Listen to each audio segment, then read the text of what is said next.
এই যে আমাদের পুকুরের মাছ জাল টেনেছিল, মাছ দিয়ে গেছে, শোল মাছ 4টি দিয়ে গেছিলো। তাই এই 4টি মাছ এই এই হাঁড়ির মধ্যে আজকে জলটা পাল্টালাম।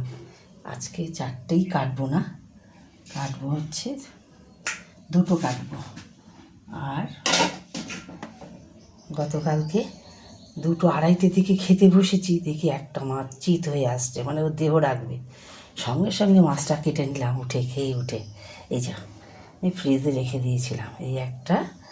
আর এই আজকে জলটা পাল্টালাম। দেখো বন্ধুরা, এই দেখো ছটফট করছে। একটা আজকে যাবে আমার হাত থেকে আজকে একটা যাবে।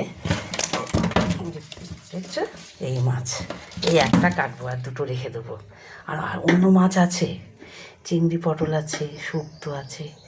এই মাছটা হবে, আর একটা মাছ হবে।